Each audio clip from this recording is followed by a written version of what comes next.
everyone, welcome back to Allcarnews, and I'm here with something pretty special today. We're here with a 2023 Alfa Romeo Giulia Veloce. This is right before the upcoming new facelift with the headlights that we have seen coming over to Europe first. But the Giulia itself and the Stelvio are going away. We're not going to have these cars forever, and this is pretty much the end of the line for the Giulia. There's not going to be another generation of this gas-powered beast on the Giorgio platform. As we all know, it's just a Ferrari engineered platform essentially, and it's been a fantastic architecture for driving enthusiasts and for those who love to drive. And this, I think they look fantastic. Here we have the Alfa Romeo brake calipers in red over here, which look beautiful. We have Pirelli rubber wrapped around them. On the sides up front, you can see the Veloce badge, which looks really, really nice. Alfa Romeo key right here. As you can see, you can unlock the trunk as well as start the vehicle from this, lock and unlock the car as well, which is really nice. I've always loved this key fob. It's a really unique feeling. Up front, we have LED headlights. We have our signature LED signature right here, and we have our projector beams over here as well. Of course, the new ones have kind of like that Trilobo design, the three little LED lights that we have on the newer design element. This one does not have any kind of carbon fiber on it, so we just have a kind of like a dark gray finish on the grille. We have our vents down here for some cooling. I love this little lip spoiler right here. On the quadrifoglio models, there's a lip spoiler made out of carbon fiber that can actually move up and down, which is really cool. This grille can be had in carbon fiber as well through Alfa Romeo. It's still a beautiful, beautiful design. And we have this Alfa Romeo red paint here. This isn't the full-on tri-layer metallic paint, but I still think it looks wonderful in this red finish over here. We also are getting a full black roof, which really is a nice contrast to the vehicle. And this one, it comes with the panoramic, at least the front giant panoramic piece as well. It's also glass in the back, I believe, but only the front piece can move up if you wanted to. See a little bit of proximity key sensors right there. Can unlock it as well. We have LED lights out back. These do fully light up. This is just on right now for that. Do have a trunk. It isn't fully powered, though it's a decent amount of space back here. Now the Giulia is not known for being a big vehicle though, so if you want a lot of space, you're gonna want to go with a competitor.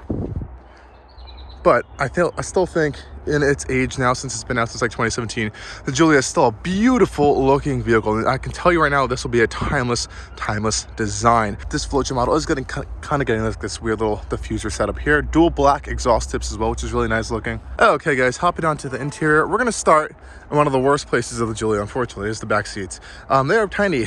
The Giulia has a shorter wheelbase than pretty much all of its competitors, and that's just because it's a sporty vehicle. You know, there's a lot of like unique things in this car that you're not gonna find in the rest of the segment in terms of performance, dynamics wise, and that was the focus of this car versus, I guess, full-on passenger comfort. Though nonetheless, this is my driving position, and I am able to sit behind myself. Nice, really solid thunk from those rear doors, actually. That sounds pretty cool. So a very rigid chassis, as you can hear from closing the doors, but not the best amount of legroom back here. It's not Giulia's strong point, though I am 6 feet tall, and this is my driving position, so I can sit behind myself, so that's good to know, but it is still a little cramped back here. You do have a little pouch back here, as well as on the passenger side to store things in. Heated rear seats on this one, which is nice. 2 USB-A ports, no C, and you do have air vents that you can kind of like shut off and on, but there's no temperature control back here, which is fine. This one has this black charcoal leather, which is really nice, perforated. It does feel very high quality, actually. The Giulia's interior after 2021 and just general quality is pretty much on par with everyone else. It's very high quality. There haven't really been any issues anywhere, which is fantastic ever since they corrected that in the 2020-2021 facelift. 2 cup holders back here, which is nice.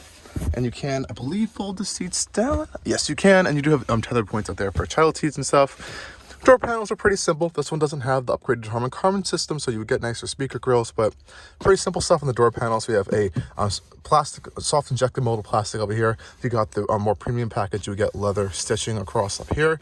Everything does feel very solid and nice, though. There's no cheap materials, and I'm not gonna lie, these plastics are better than Mercedes plastics. Like, these feel way more solid, and they don't feel hard, scratchy, and cheap and thin like the Mercedes plastics. And I'm not being mean. This is just a general comparison. Like, this is a really, really good and quality interior. Like, the early Giulias definitely had issues, but there's nothing really wrong in this interior. Like, quality-wise, nothing's falling apart. Everything's very solid and put together very well. I'm very impressed in here. I think this is very overlooked because people had a bad impression going into Giulia's originally, and they completely fixed themselves, and everyone kind of forgot about them at that point, which is really sad.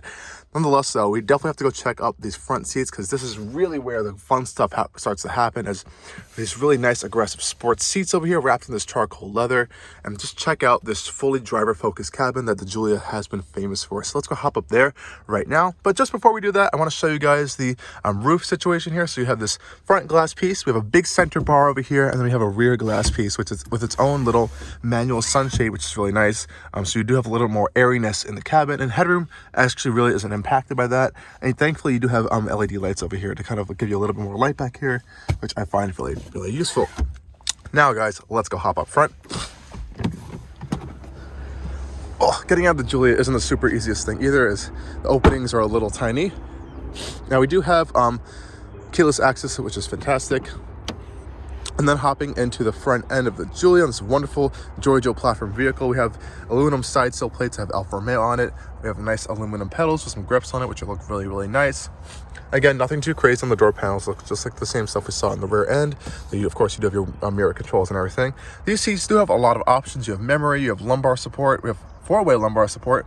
We also have, of course, full power. Okay, guys, so inside of the Giulia here, we have really nice sports seats going on. Up here, we do have the Alfa Romeo embossed into the headrest, which looks really fantastic.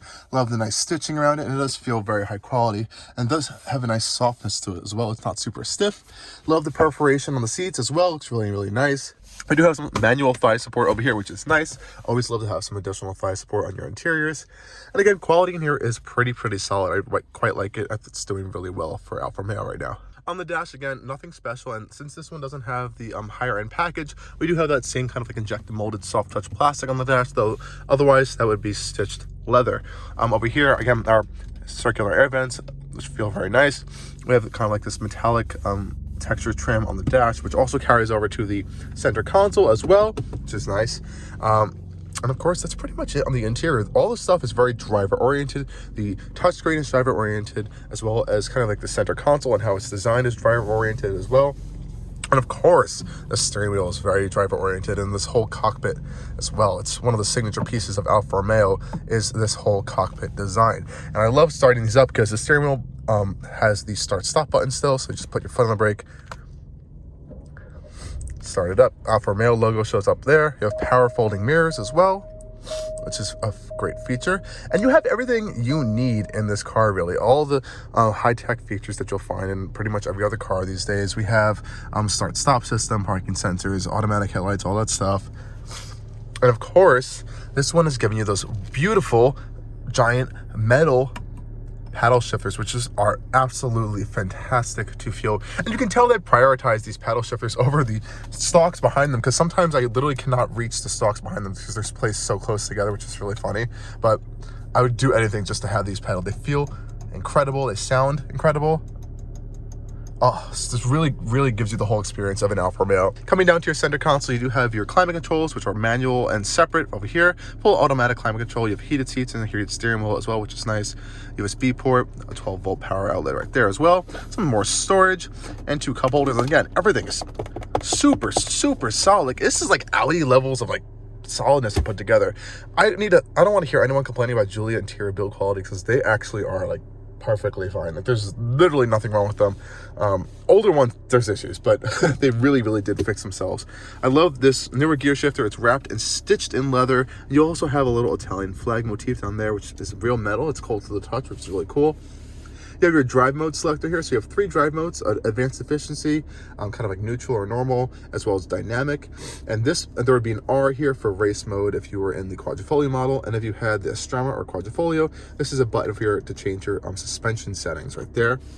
And this is their kind of manual control dial for the infotainment system, so you can use it like this to control it. You have a home button and a settings button, and you have your hard buttons for your volume controls, as well as track controls as well. Though this is also a touchscreen, so you don't have to use that. And honestly, I do like using this scroll wheel versus the touchscreen, as sometimes the touch inputs are a little bit laggy, but the scroll wheel is really quick and fast. And of course, you can throw on Apple CarPlay and Android Auto if you need to. This infotainment system is a huge improvement over the previous one, though it's still a little bit small and not the best, I guess, if you want to compare it to other competitors, but it gets the job done, honestly. There's nothing really wrong with it.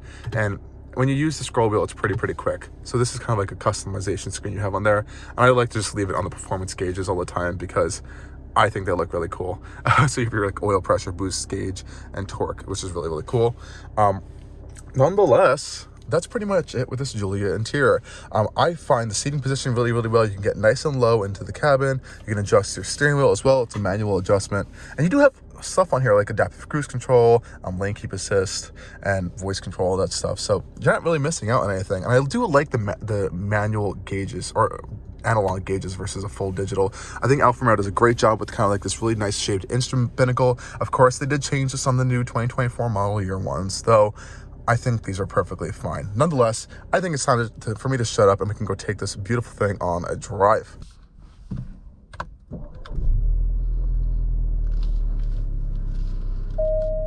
Take this thing on a drive. Under the hood, we have a 2-liter turbocharged 4-cylinder, like all Giulias that are not the Quadrifoglio, making around 280-ish horsepower through an 8-speed ZF gearbox. It's a pretty nice engine. I wish there was more power in between the Quadrifoglio and the regular Giulias, but it's still a fantastic car to drive. This one has a mechanical limited slip rear differential. Love this steering wheel as well. Of course, like I said, we have those metal paddle shifters.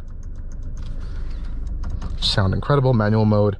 We're in dynamic mode right now, so it kind of like makes everything a little bit more heightened.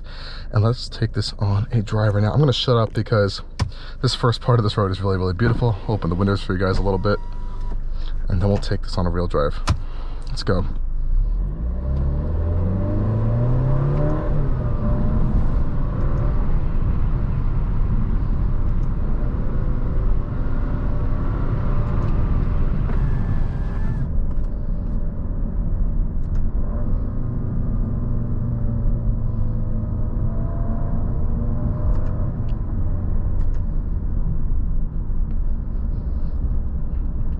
So guys, in the Giulia Veloce. Now it is unfortunate that, what is this UPS truck doing? All Giulias have this fantastic steering and it's super direct, darty. It's just awesome of a steering rack. This one does have the limited slip differential, like I said before too, so it's going to help you have a little bit more sharper handling, which I think is fantastic.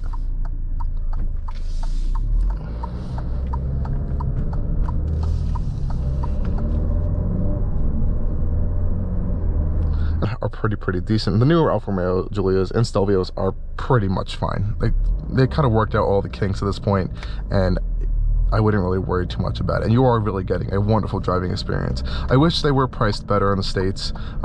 It's just a little bit much right now, especially in comparison to like a 3 Series or something, but you are really paying for this driving experience.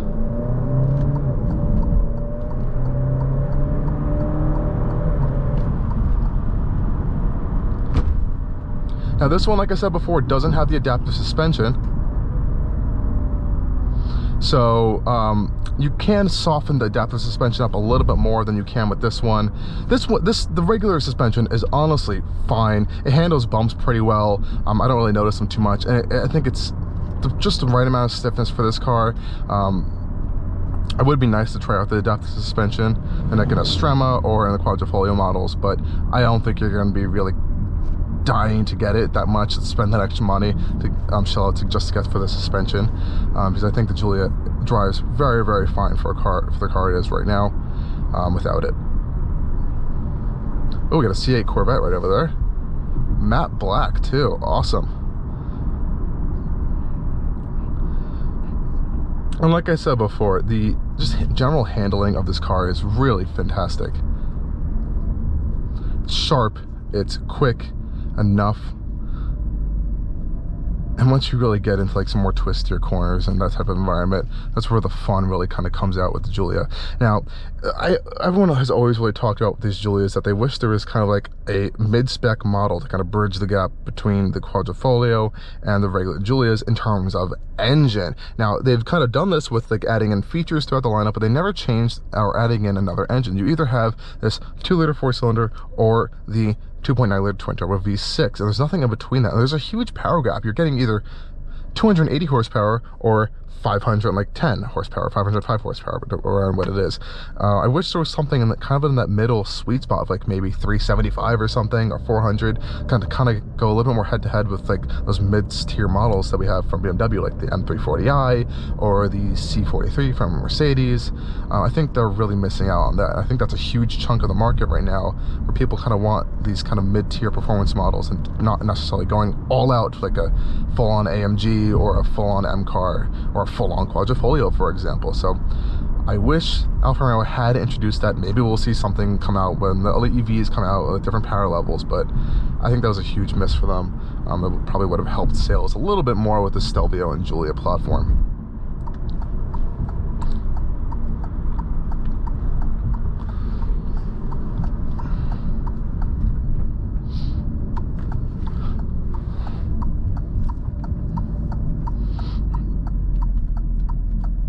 And these seats, like I said, are really, really comfortable for me because I can fit in them, but the bolstering is just incredible. For just a general sports seat, these are pretty aggressive. I also think they are comfortable too, actually. I haven't had any issues with them. And they feel very well built and high quality. So let's take it on a little bit more of a twistier road right now. Might as well pop it into manual mode, because why not? This ZF 8-speed is just a fantastic transmission as well. And with that rear diff, you really can feel it throughout corners. When you're on the power, it really puts that power down for you getting out of those corners. Now, this is a all-wheel drive vehicle, of course, but it is fully and completely rear biased. There's actually an indicator on here that will show you where the power is being distributed. I don't want to really sort through these menus to find it, but most of the time it's putting that power to the rear wheels, and then only when you kind of need that front grip, it will kind of put it towards up there, which I think is a really nice feature. That's how a real good all-wheel drive system should be working in these kind of sporty, performance-oriented vehicles. And even going through the gears is pretty quick with a ZF 8-speed, and it sounds pretty good too.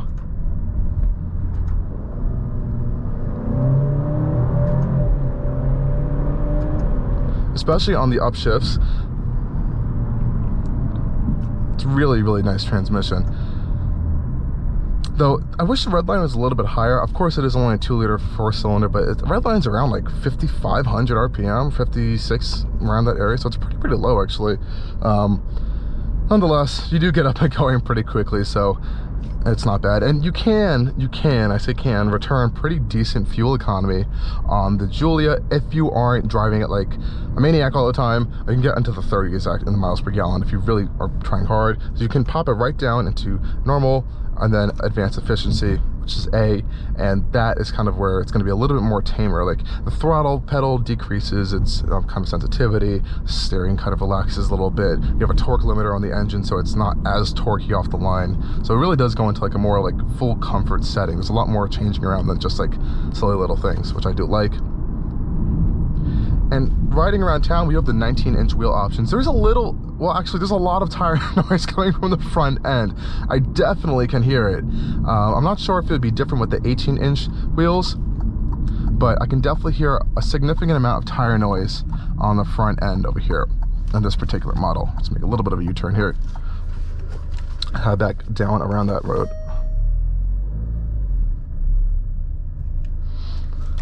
But general road noise and wind noise in here is pretty quiet. I think they've, again, sorted that out pretty well over the years. So it's nothing too crazy.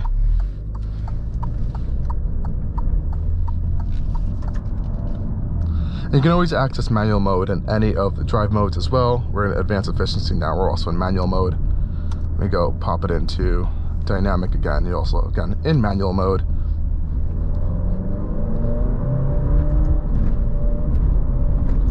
This is a pretty bumpy pit road over here, and like I said, the suspension does pretty fine. It's not even too stiff. I'm like, oh my gosh, that hurts. You don't even feel it in your back. So I think the suspension in this regular non-adaptive suspension version is more than fine for your daily needs. And even taking off from a second gear start, plenty of power and torque, especially in dynamic mode. You might want to change it if you're in a lower mode and you want a little bit more go, but yeah, it's just a nice car to drive.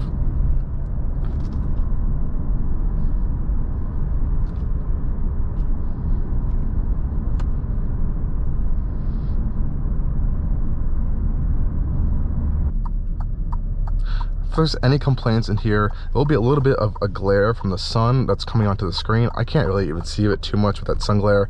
And also these turn stalk indicators are really annoying. It's one of those where you kind of have to like double tap it the other direction to like turn it off to cancel it out. It's a little annoying sometimes, but you know, it's something you have to deal with. Again, it's one of those things you'll get used to over time too.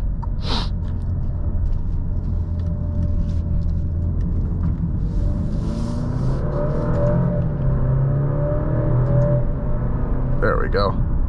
Nice amount of power out of this engine too.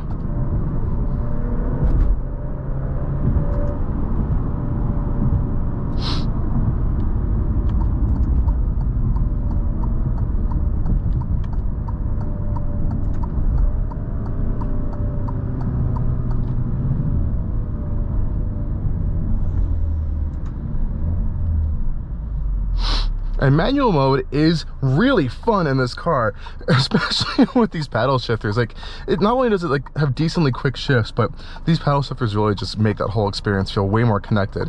I think my favorite part about the Giulia, the Giorgio platform in general too, is how tight and kind of connected both you feel as a driver to the chassis in the car, as well as just like how the car itself handles itself and feels. I mean, it feels like you're in one like solid piece, and everything's kind of like working together and very dynamic in that sense.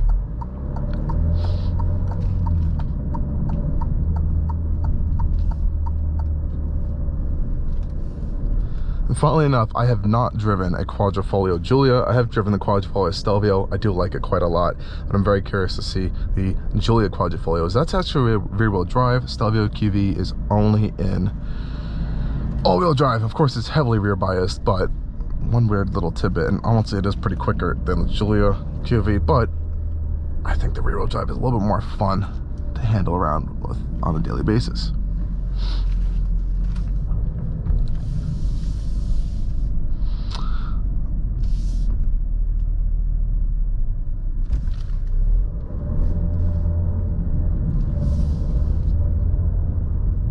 Yeah, that's just summing up the experience of the Giulia Veloce. And this one currently is a pretty good deal, actually, depending on when this video comes out. It's only $42,000, 1,900 miles on the clock, and it's basically brand new.